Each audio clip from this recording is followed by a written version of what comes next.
отандастар. Кеңес әскерлерінің Ауғанстаннан шығарылғанына 30 жыл толуымен шын жүректен құттықтаймыз. Бұл айтулы күн, тарихи шара. Кеңес одағы әскерінің Ауған жерінен шығарылғанның 10 жылдығына орай берілген Батырхан Шөкеновтың Ауған соғысының ардагерлері естелік медалінің анасына табысталу рәсіміне қош келдіңіздер. Кеңес әскерлерінің Ауғанстаннан шығарылғанына биыл 30 жыл толды. Бұл майдан енді есейген бозбалаларға бауырдың жақындығын, жүректің батылдығын, бейбіт күннің қадірін бірден ұғындырды.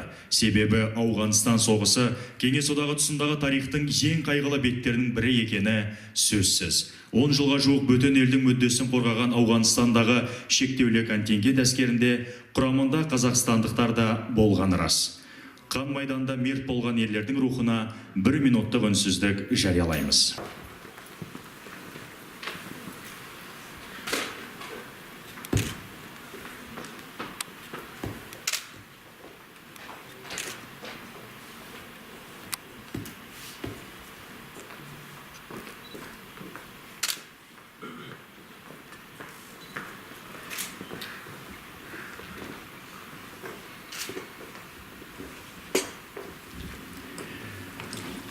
Отан ана, сахнада дарын тобы.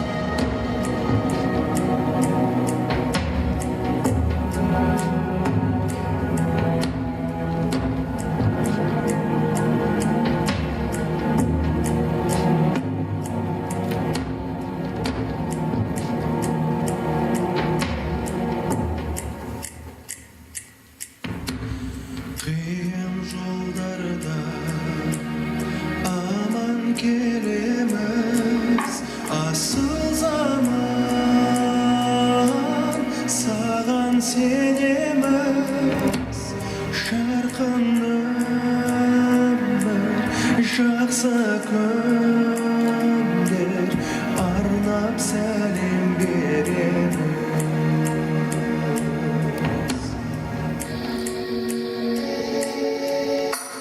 Жерім құлпырды барын берем деп елім жасап жатыр ереңдеп ырысымыз тасып жатыр алға бастық шетелде.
Құрметті қауым, 1983 жылы жауынгерлердің рухын көтеру мақсатында ұрыс алаңында қазақстандық бір топ әншілер болғаны рас. Солардың қатарында Болат Сыздықов, Роза Рымбаева, Байғали Сергебаев, Наджиб Вильданов, Батырхан Шөкенов, Владимир Миклошич сынды бір топ белгілі қазақстандық әншілер Ауғанстанның қанды соғыс орын алған ұрыс алаңы, Қандағар, Құндыз, Бағрам, Кабул қалаларының госпитальдары мен ашық алаңында концерт қойды. Рухы мықты жауынгерлердің сағы сынбайды, ал сағы сынбаған әскер жеңіске жететіні сөзсіз. Демек, соғыс алаңындағы басты тапсырма оққа оранып, өнер көрсеткен азаматтарымызға да жүктелген болатын. Мұндай маңызды тапсырма арқалағандардың арасында Қазақстанның еңбек сіңірген қайраткері, танымал әнші, композитор Батырхан Шөкенов те болды.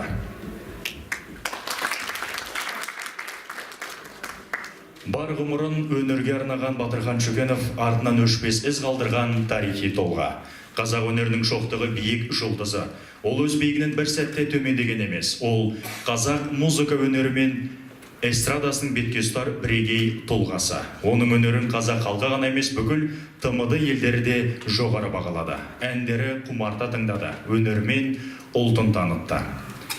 Сахнаға Қазақ концерт мемлекеттік концерттік ұйымының директоры Жеңіс Сейдуллаұлыны ортаға шақырамыз. Және Мәдениет және спорт министрлігінің баспасөз хатшысы Айдар Қырықбайұлы мырзаны ортаға шақырамыз. Қайырлы күн, әріптестер, достар, бауырлар. Расында да бүгін от пен оқтың арасында жүріп, өздерінің ерліктерін аты затына сай батыр бауырымыздың, батыр ағаларыңыздың, сіздердің жас өнерпаздар. Сол кісінің мамасы біздің ортамызда. Тағы да бір нұрғұл шақырып.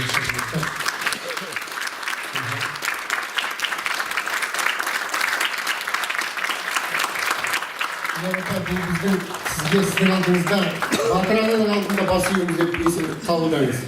Енді министрліктен Арыстанбек Мұхамедиұлының өзінің атынан не бар, хатымыз бар, благодарственное письмо дейді, қазір оқып беріңіз. Айдар мырза, біздің мынау средства массовой информации соны басқарады біздің министрліктен. Армысыздар, құрметті өнерсүйер қауым. Құрметті Диляра Ибраимқызы, сізге қазақ мәдениеті мен өнерінің дамуына үлес қосқан Қазақстанның еңбек сіңірген қайраткері, атақты әнші әрі композитор, ауған соғысының ардагер медалінің иегері Батырхан Шөкеновке өнегелі ұрпақ тәрбиелегені үшін алғыс білдіреміз. Отандық мәдениеті биік шыңдарға жетелеген Батырхан Шөкенов қазақтың ән өнерін барша әлемге танытып, ел мақтанышына айналған қазақтың маңдайына біткен жарық жұлдыз. Осының барлығы сіз берген ізгілікке толы тәрбиенің жемісі деп білеміз. Өскелең ұрпаққа берер өнеге тәрбиеңіз, абырой құрметіңіз алдағы уақытта да арта берсін. Құрметті мәдениет және спорт министрі Арыстанбек Мұхамедиұлы. Жаңа батырдың өзінің клипі әңгіме үшін керек. Ол тек қана қазақты или қазақстандықтарды таңғалдырған жоқ. Ол расында да мынау біздің бұрынғы кеңестер одағын және әлемді таңғалдырған бір жақсы бір үлкен клип болды. Бұл жақсы әдемі өнегелі дүние болды. Біз соны кезінде түсіндік. Өйткені тек қана қазақтың ғана баласы емес, ол мен айтар едім, әлемдік музыка алаңындағы өзінің орнын ойып алған азамат екенін әрқайсысы білесіздер. Енді бұл дүниеден өтіп кетті дегенмен, бірақ өлместей ес қалдырған адам, ол әрқашанда жадымызда болатын, әрқайсымыз білуіміз керек. Мынау Болат Сыздықов кезінде жатқан жер жайлы болсын, екеуі бірге жатыр қазір мына Кеңсайда, Алматы қаласында. Арасында жел өтпейтін, қыл өтпейтін сондай мықты достар болды. Соның бір интервьюында жазылған мынандай бір сөздер бар, мен сіздерге оқып берейін, қандай жағдайда болғандарын олардың. Статья «Опасная гастроль» деп аталған. Мы вместе с Батырханом Болат Сыздықов объездил весь Советский Союз. Артисты, как водится, встречали цветами, аплодисменты, но случались и гастроли, связанные с настоящей опасностью. Мы давали концерт в районе Чернобыльской АЭС через 1,5-2 месяца после аварии на 4-м энергоблоке. Нам выдали экипировку, и мы дали не один, а несколько концертов. сол кезде адам өзінің расында да денсаулығы туралы емес, ол жерде халықтың көңілін көтеру үшін, рухын көтеру үшін сондай қойылған концерттер. Ондай концерттер расында көп болған, соның ішінде біздің арай коллективі, сосын кейін Астөде болған, сол жігіттердің бәрі ішінде болды. Но по-настоящему страшно было в Афганистане в 1983 году. Тогда музыканты отыграли прилично, по словам Булата Сыздыкова, количество концертов в Кандагаре, в Кундузе, Баграме, Кабул, в других городах воюющей страны. Передвигались мы в основном военным самолетом Ан-12, говорит музыкант. Сначала нас хотели возить из города в город на вертолете, но это оказалось очень опасно. Нас могли подбить. И было принято решение вертолетами артистов не возить. Мы поднимались по спирали из Кабульского аэропорта, то есть самолет набирал высоту не сразу, а по спирали. Концерты играли в основном в госпиталях, полевых условиях. Раненых выносили на носилках. Кто-то без рук, без ног, без глаз. В общем, ужас. И вот лежали, слушали концерты, которые мы давали. А Роза пела, что греха таить. Приходилось, пить спирт, говорит, но нас просто заставляли его пить, потому что можно было заразиться всем, чем угодно, от гепатита до холеры. Как-то военные его называли. И сіздер осы әңгімеден қандай жағдайда болғандарын енді әңгімелеу керек. Енді мен Батырханмен жастымын. Сондықтан мен ол кезде ол жақта қандай болғанын тек қана сол келгеннен кейінгі артистердің өзінің аузынан естіген азаматтардың бірімін. Сондықтан өте қиын жағдайда өздерінің жаңағы рухын түсірмей, духын түсірмей, өлең айта білу, олармен еще араласу керек, суретке түсу керек. Оқ пен оттың ортасында жүріп, біздің қазақ елінің, қазақ батырларының арасында да батыр десе батыр, батыр алып та батыр да анадан туады дейді. Сондықтан Диляр апай, сізге көп рахмет. Сіз нағыз батыр анасыз. Сізге көп рахмет. Сіздің алдыңызда не тек қана қазақ концерт емес, қазақ халқы бас иіп жатыр. Сондықтан сізді сахнаға шығарамыз.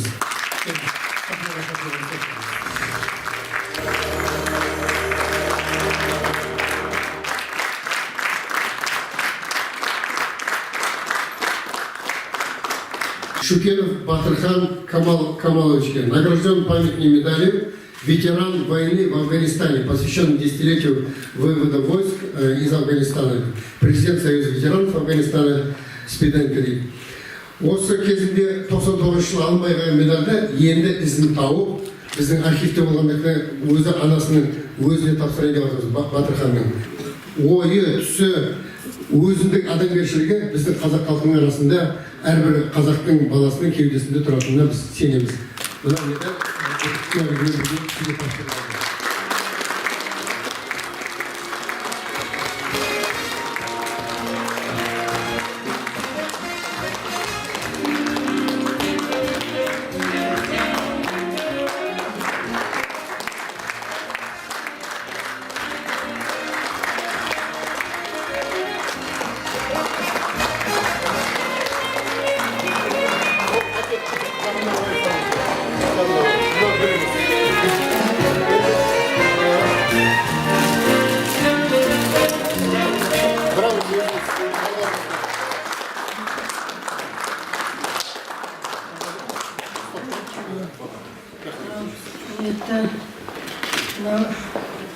Өнер айналайын. Барлықтарына да көптен көп рахмет.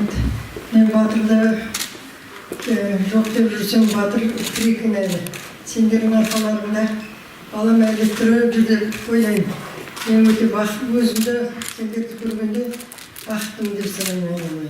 Өмір жастарың ұзақ болсын. Өмірде, өнерде өсе беріңдер, өнерлеріңді көрсетіп, халықты қуантып, осындай азамат болып жүріңдер. Тек сендерді жоғарыдан көретін болайын.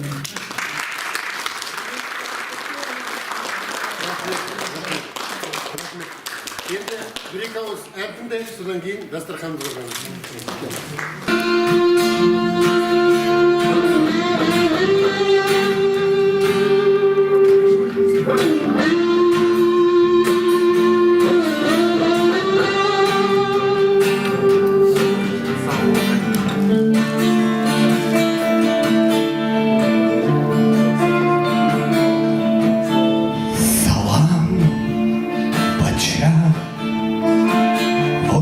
Встретились с тобой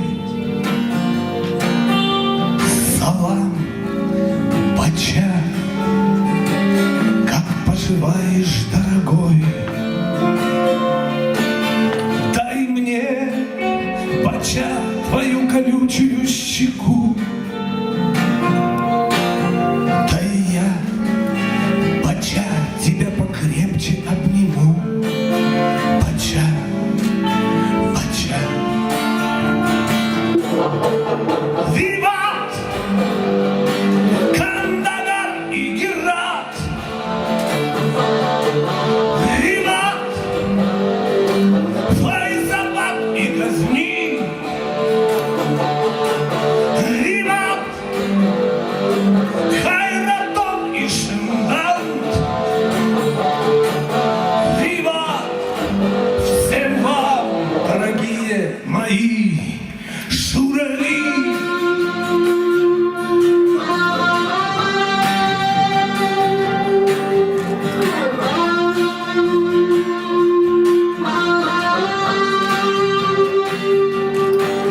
Споем, Бача, споем.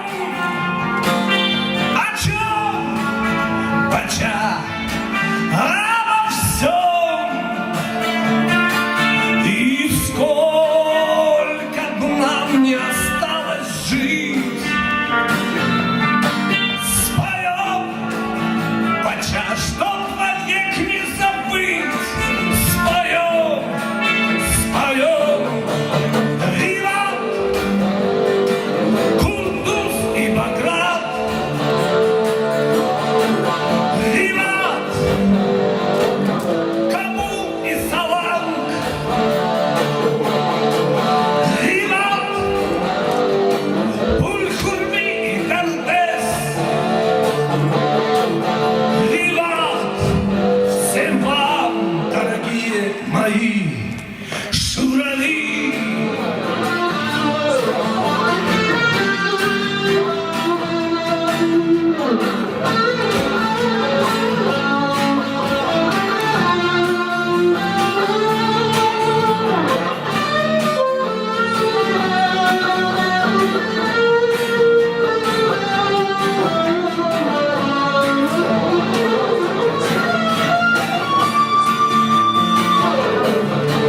Виват! Кандагар и Герат! Виват! Файзабад и Газни! Виват! Хайратон и Шимдант! Виват! Всем вам, дорогие мои шурави! Виват! Виват! Виват!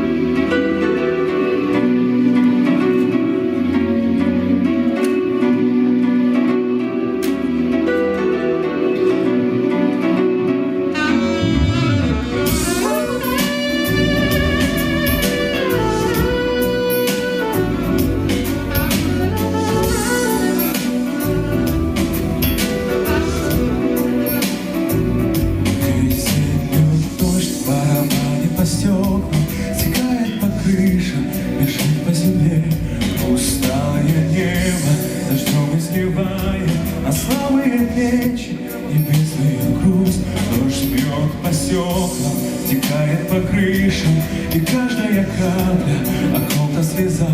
Весь день идет дождь, и сквозь хмурое небо задумчивый кто-то глядит на меня, глядит на меня. В серых каплях дождя все пустое пробьет, чисто вымытый день за прозрачным стеклом, закрывая глаза. Лица капли стал чисто белый экран. Лица капли стал.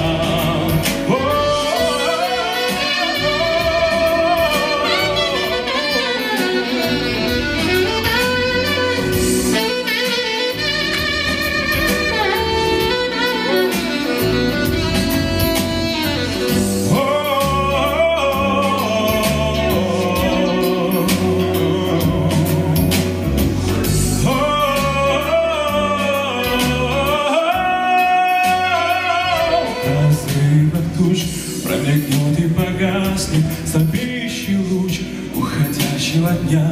Но знаю я, бесконечном ненастье, под серым дождем кто-то помнит меня. Дождь бьет по стеклам, стекает по крышам, и каждая капля от кого-то слеза. Везде льет дождь, и сквозь хмурое небо задумчивый кто-то глядит на меня, глядит на меня. Глядит на меня.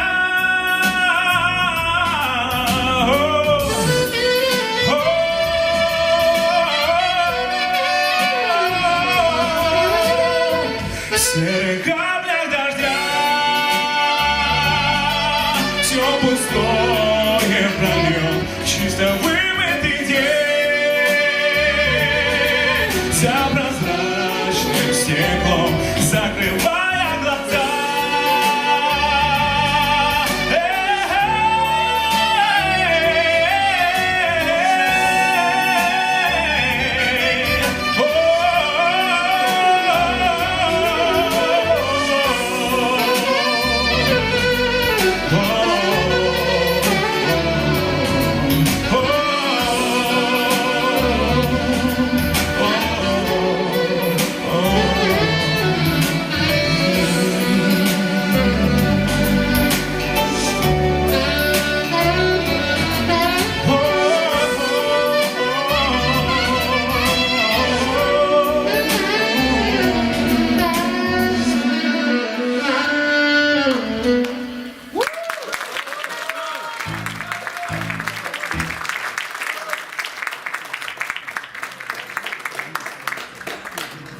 Тарих бетіне өзінің қанды ізін қалдырған ауған соғысындағы азаматтардың ерлігі жадымызда мәңгі сақталады. Ер есімі ел есінде.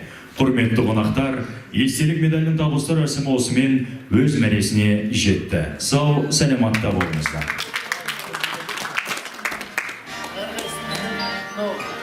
Анамыз келі ортамызға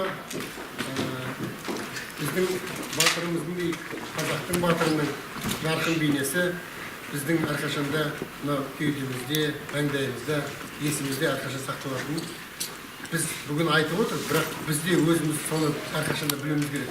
Өйткені расында да сұмдық енді өте сондай колоссальный еңбек жасауы осы қысқа өмірде батырдың қазақ өнеріне, қазақ эстрадасына, жалпы қазақтың кім екенін танытқан азаматтардың бірі.